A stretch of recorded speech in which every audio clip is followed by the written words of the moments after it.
Hello, good morning everyone. How are you? I hope all are fine. आप सभी बच्चों का मेरी हिंदी की क्लास में स्वागत है। आप अपनी अपनी हिंदी की पाठ्य पुस्तक निकाल लीजिए। कौन कौन सी पाठ्य पुस्तक? सुनहरी धूप। सुनहरी धूप अपनी पाठ्य पुस्तक निकाल लीजिए। चैप्टर नंबर 5 कौन सा है? Chapter number 5। चैप्टर का क्या नाम है? अर्जुन सिंह। तो अर्जुन सिंह हमारे चैप्टर का नाम है। तो अर्जुन सिंह में क्या है? ये देशभक्ति की भावना पर आधारित है। हमारा चैप्टर किस पर आधारित है? देशभक्ति की भावना पर आधारित है। हमारे देश के बच्चे बच्चे में देशभक्ति की भावना समाई हुई है। हर एक बच्चे बच्चे में देशभक्ति की भावना समाई हुई है। जो ये चैप्टर है बालक अर्जुन सिंह के पे डिपेंड है। अर्जुन सिंह की देश प्रेम की भावना पर डिपेंड है। तो अर्जुन सिंह भले ही छोटा था, उसकी उम्र छोटी थी, परंतु उसके विचार बहुत ऊंचे थे। वो बहुत कुछ करना चाहता था अपने देश के लिए। उसके विचार जो हैं बहुत ऊंचे थे और मन में देशभक्ति की भावना कूट कूट कर भरी हुई थी। तो ये जो हमारी चैप्टर है, हमारी कहानी है, किस समय का है? उस समय का है जब देश की खोई स्वतंत्रता को प्राप्त करने के लिए असहयोग आंदोलन जगह जगह हो रहे थे, जगह जगह जुलूस निकाले जा रहे थे। ये उस समय का चैप्टर है। उस समय का ये अर्जुन सिंह के चैप्टर का कहानी है पाठ की। ठीक है। तो सबके दिलों में जो है अग्नि प्रज्वलित थी। किस चीज़ के लिए प्रज्वलित थी? अपने देश को, अपने भारतवर्ष को अंग्रेज़ों की गुलामी से आज़ाद कराने के लिए सबके दिलों में अग्नि प्रज्वलित थी। सब अपनी प्राणों को न्योछावर करने के लिए तैयार थे कि अंग्रेज़ों को देश से निकाला जाए और हमें हमारे देश को स्वतंत्र हम कराएंगे। ठीक है। तो अर्जुन सिंह जो है एक बच्चा है 12-13 साल का, और एक उसकी छोटी बहन है। ठीक है। और उनके मम्मी पापा। तो ये उनका परिवार है। ठीक है। तो बेटा लिसन, इस चैप्टर से में हम आपको देखने को मिलेगा, पढ़ने को मिलेगा कि जब हम कोई काम अपने मन में ठान लेते हैं, कोई लक्ष्य निर्धारित कर लेते हैं, वो अच्छे काम के लिए होना चाहिए, अच्छी चीज़ों के लिए होना चाहिए। तो कोई ताकत ऐसी नहीं होती जो हमारे उस काम को, उस लक्ष्य में रुकावट बन सके। रुकावटें आती हैं लेकिन काम को रोक नहीं सकती, हमें अपने लक्ष्य से डगमगा नहीं सकती, हमारा रास्ता चेंज नहीं कर सकती अगर हम अच्छे के लिए अपना कोई लक्ष्य निर्धारित करते हैं। ठीक है। रुकावटें आएंगी लेकिन अपने लक्ष्य के मार्ग पर से चलने से नहीं रोक सकती, नहीं रोक पाएंगे। ठीक है। तो अब बेटा चैप्टर पे आते हैं। चैप्टर क्या है हमारा? चैप्टर का नाम है अर्जुन सिंह। क्या नाम है चैप्टर का? अर्जुन सिंह। देशभक्ति की भावना हमारे देश के बच्चे बच्चे के मन में समाई हुई है। हमारे देश के बच्चे बच्चे के मन में जो है देशभक्ति की भावना समाई हुई है।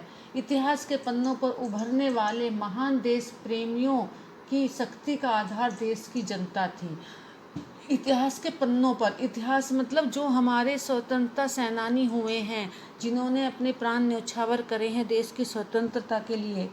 तो पन्नों पर उभरने वाले जो आज हमारे देश के स्वतंत्रता सेनानी पन्नों पर उभरे हुए, पन्ने मतलब हमारे बुकों के पेज, हमारे इतिहास के पेज। तो उनके देश उभरने वाले महान देश प्रेमियों की शक्ति कौन थी? हमारे देश की जनता। क्योंकि बेटा एक या दो आदमी कुछ नहीं कर सकता जब तक उसके साथ देश के साथ पूरे देश की जनता ना हो। स्वतंत्रता सेनानियों के साथ अगर जनता नहीं होती तो वो क्या कर लेते? तो सारे देश की महान जो देश प्रेमी हुए हैं, उनकी शक्ति का आधार हमारे देश की जनता थी। एक छोटा बच्चा भी उनकी शक्ति था। उनके हर जुलूस में, उनके हर तरह से साथ निभाने को खड़ा था, अपने देश के लिए बलिदान देने के लिए खड़ा था। ठीक है। तो यहाँ पे जो 4 पिक्चर दी हुई हैं बेटा, पिक्चर किस किस की हैं? प्रसिद्ध स्वतंत्रता सेनानियों के चित्र पहचान कर उनके नाम लिखो। तो फर्स्ट वन कौन है? स्वतंत्रता सेनानी कौन है? नेताजी सुभाष चंद्र बोस। इनकी हमने जीवनी भी लिखी है। तो ये हैं नेताजी सुभाष चंद्र बोस। तो इन्होंने हमें एक बहुत फेमस नारा दिया है। कौन सा है वो नारा? तुम मुझे खून दो तो मैं तुम्हें आज़ादी दूंगा। खून कैसे मांगते हैं? क्या वो खून ऐसे खून ले लेते हैं? नहीं। इसका मतलब ये है कि तुम अपने प्राणों की परवाह मत करो और तुम अपने प्राण न्यौछावर करने के लिए, देश के लिए तैयार रहो, तो मैं तुम्हें आज़ादी अवश्य दूंगा, मैं तुम्हें आज़ादी दिलवा कर रहूँगा। नेक्स्ट है सरदार भगत सिंह या शहीद भगत सिंह, ठीक है। तो इनकी भी हमने जीवनी लिखी है, पहले हमने इनकी जीवनी लिखी थी, फिर हमने उनकी जीवनी लिखी। तो ये हैं शहीद भगत सिंह। ये तीन जो हैं स्वतंत्रता सेनानी थे, एकदम नौजवान थे स्वतंत्रता सेनानी। तो 22 ईयर्स की एज में ही एज थी इनकी जब इनको फांसी दे दी गई थी। तो ये तीन स्वतंत्रता सेनानी सुखदेव, राजगुरु और भगत सिंह, इन तीनों को जो है 24 मार्च को फांसी लगने वाली थी। लेकिन अंग्रेज़ों की सरकार इनसे बहुत डरी हुई थी। अंग्रेज़ी सरकार को ये डर था कि अगर इनकी फांसी, एक्चुअली क्या है बेटा, इनकी फांसी को उम्र कैद में बदलवाने के लिए या इनकी फांसी को माफ़ करवाने के लिए उस टाइम कांग्रेस के नेता मदन मोहन मालवीय जी थे, और भी बहुत नेता थे। तो अंग्रेज़ों से सिफारिश की जा रही थी कि इन तीनों स्वतंत्रता सेनानियों को फांसी ना दे करके इनको उम्र कैद की सज़ा दी जाए या इनकी फांसी, इनकी सज़ा जो है कम कर दी जाए। लेकिन अंग्रेज़ इस बात को मानने के लिए तैयार नहीं थे। तो उन्होंने क्या किया, नेक्स्ट डे जो है सुनवाई होने वाली थी, नोटिस वगैरह लगाए हुए थे कोर्ट वगैरह में।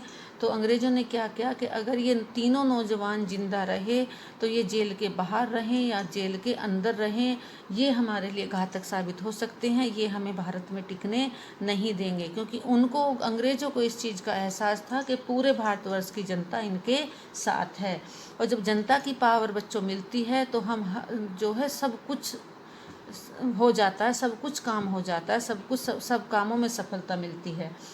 तो इनको 24 मार्च को फांसी दी जाने वाली थी, लेकिन अंग्रेज़ों ने बिना किसी को बताए धोखे से 23 की नाइट को इनको फांसी दे दी, ताकि कोई इनकी सिफारिश ना कर सके और इनको इनकी सज़ा कम ना हो जाए। इस डर से, इन स्वतंत्रता सेनानियों की डर से, महान स्वतंत्रता सेनानियों की डर से इन्होंने रात को इनको फांसी दे दी। तो जब ये फांसी खाने जा रहे थे, फांसी इनको दी जाने वाली थी, तब ये कौन सा नारा गाते जा रहे थे, इंकलाब जिंदाबाद, इंकलाब जिंदाबाद। मरते दम तक भी, शहीद होते टाइम तक भी इन्होंने अपना नारा ये नहीं छोड़ा था, ठीक है। फिर नेक्स्ट जो पिक्चर है, ये पिक्चर है चंद्रशेखर आज़ाद की। किसकी पिक्चर है? चंद्रशेखर आज़ाद की। ये भी हमारे बहुत बड़े महान स्वतंत्रता सेनानी रहे हैं। इनको भी धोखे से इनकी मृत्यु की गई थी, धोखे से इनको जो है मारा गया था, ठीक है। ये भी बहुत बड़े स्वतंत्रता सेनानी है, उसी दौर के स्वतंत्रता सेनानी जिस टाइम सुभाष चंद्र बोस और ये सुखदेव और भगत सिंह थे। ये हैं हमारी रानी लक्ष्मीबाई। तो रानी लक्ष्मीबाई ने शुरुआत की थी काफ़ी सालों पहले, इन्होंने नींव रखी थी स्वतंत्रता की कि अंग्रेज़ों को भगा दूंगी, इन्होंने नींव रखी। तो स्वतंत्रता काफ़ी, आपने रानी लक्ष्मीबाई की मूवी देखी होगी बेटा, सारा मूवी में देख के आपको समझ में आया होगा कि इन्होंने अपने देश को स्वतंत्र कराने के लिए क्या क्या किया, ठीक है। अब बेटा चैप्टर पे आ जाते हैं हम। चैप्टर किसका है? चैप्टर किसका? अर्जुन सिंह बच्चे पे ये डिपेंड चैप्टर है। एक था बालक अर्जुन सिंह। कौन था? अर्जुन सिंह। वह अपने माता पिता और छोटी बहन का दुलारा था। दुलारा मतलब प्यारा था, बहुत जो है प्यारा था, जिसको हम प्यार करते हैं, बहुत ज़्यादा प्यार करते हैं, उसको दुलारा बोलते हैं।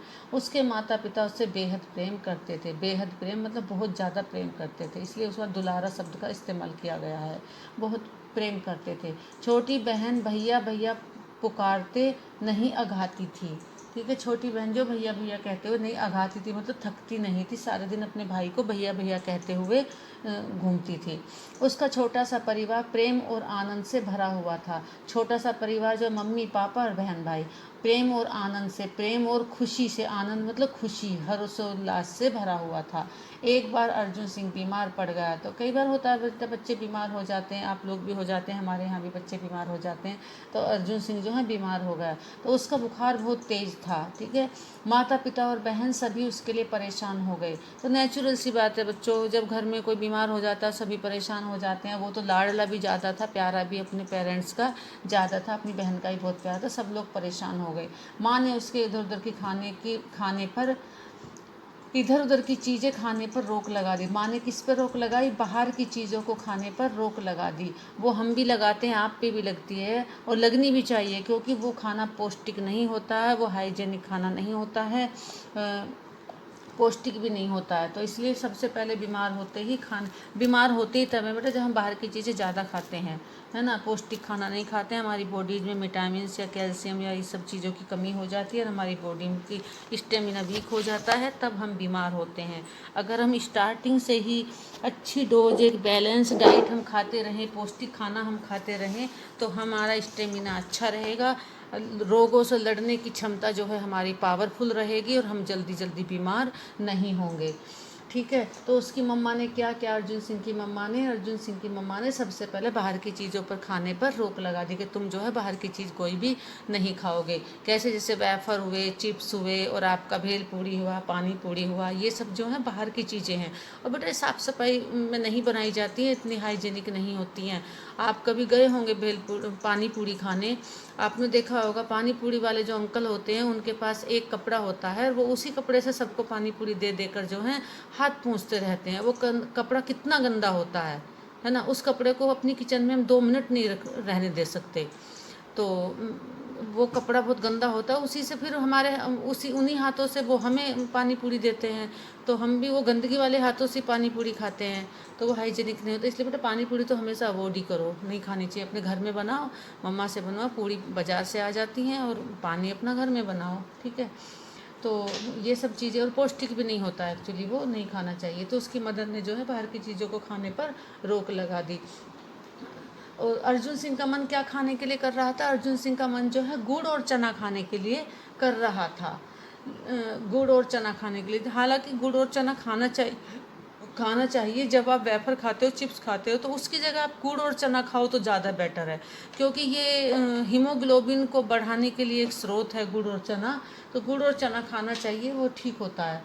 ललचा रहा था, उसका बहुत मन कर रहा था कि मैं गुड़ और चना खा लूँ, मुझे कहीं से गुड़ और चना मिल जाए। तो उसकी छोटी बहन से भाई का दुख ना सहा गया। उसकी जो छोटी बहन थी वो अपने भाई को देखकर परेशान थी कि मेरे भाई की इतनी इच्छा हो रही है गुड़ और चना खाने की और उसको गुड़ चना नहीं मिल रहे हैं।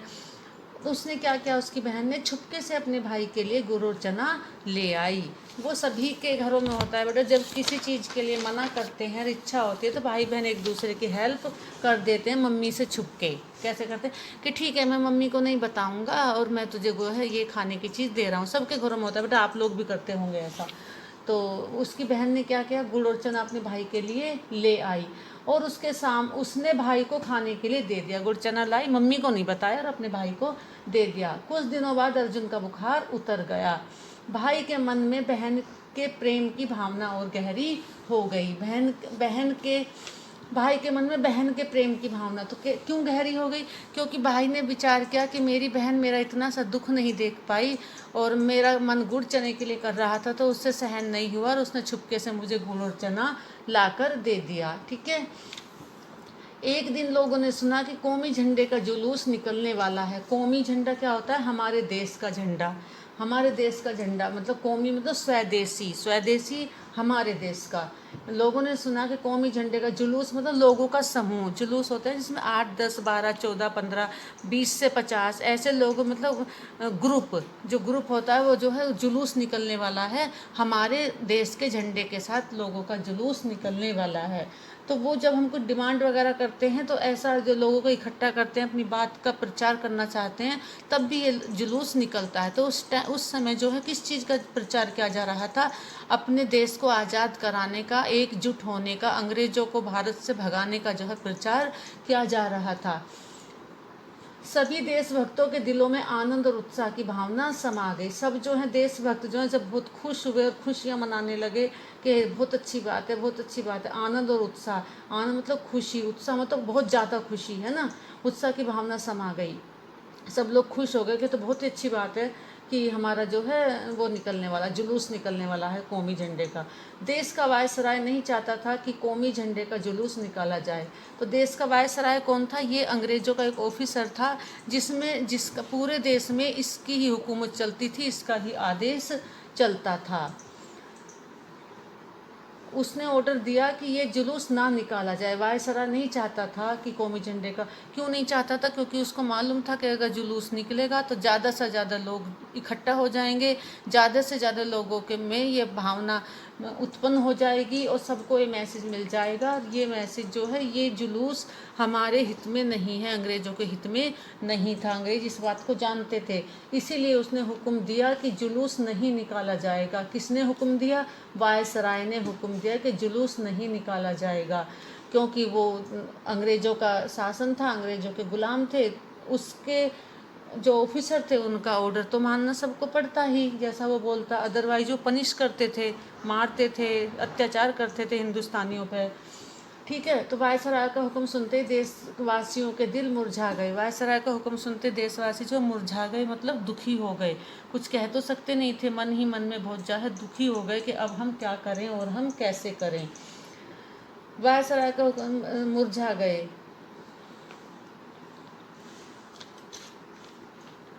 बड़ा आया वायसराय, तो ये सब सेंटेंस कौन कहता है? बड़ा आया वायसराय। क्यों ना निकले झंडे का जुलूस, भाई ने बहन से कहा। ये सेंटेंस जो अर्जुन ने कहा, अर्जुन पे कोई फ़र्क नहीं पड़ा वायसराय ने क्या हुक्म दिया है, क्या हुक्म नहीं दिया, क्योंकि अब उसमें अपने देश को आज़ाद कराने का जुनून था, उसमें अपने देश को आज़ाद कराने का उत्साह था, और उसमें भावना जो है अपने देश के लिए कूट कूट कर भरी हुई थी। उस पर कोई फ़र्क नहीं पड़ा कि कौन वायसराय क्या कह रहा है, क्या नहीं कह रहा। तो क्यों ना निकले झंडे का जुलूस, भाई ने बहन से कहा। बहन ने पूछा, बहन को पता नहीं था कि वायसराय कौन है, तो बहन ने पूछा भाई से, कौन है यह वायसराय?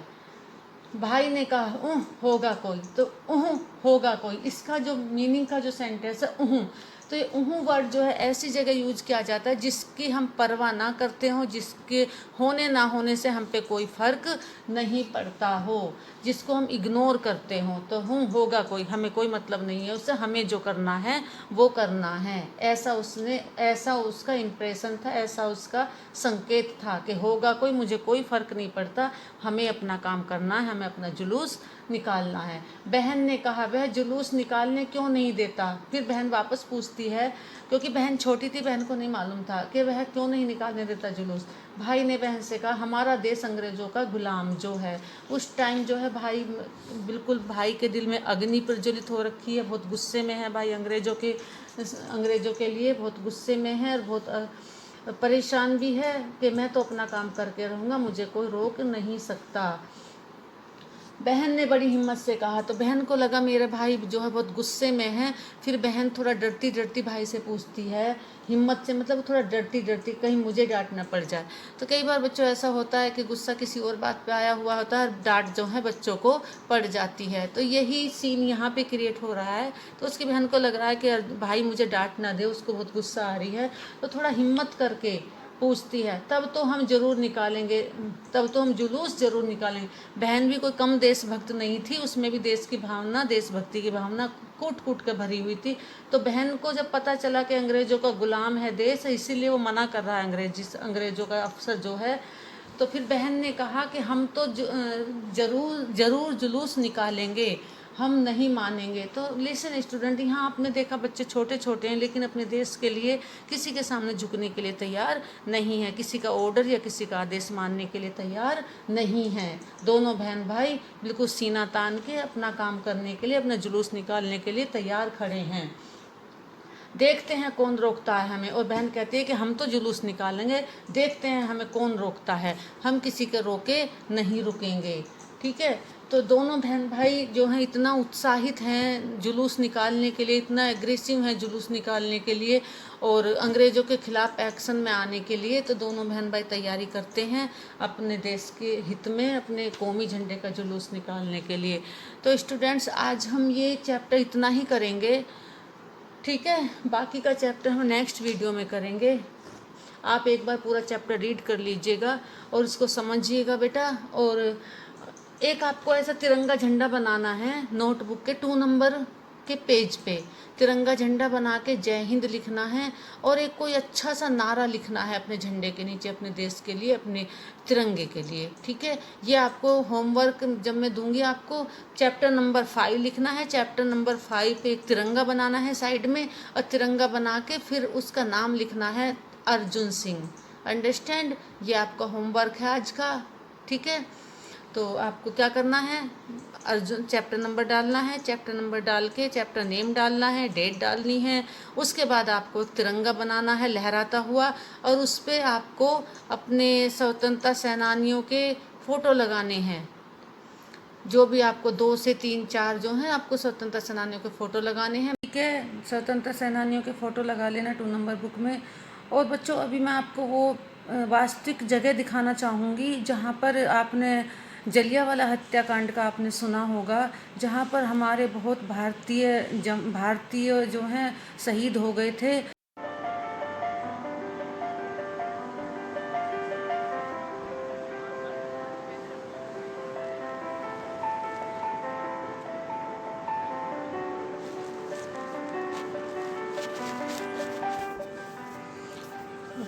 ये जलियांवाला बाग की रियल साइट है, जो अमृतसर में बैसाखी के दिन जो लोग इकट्ठा हुए थे।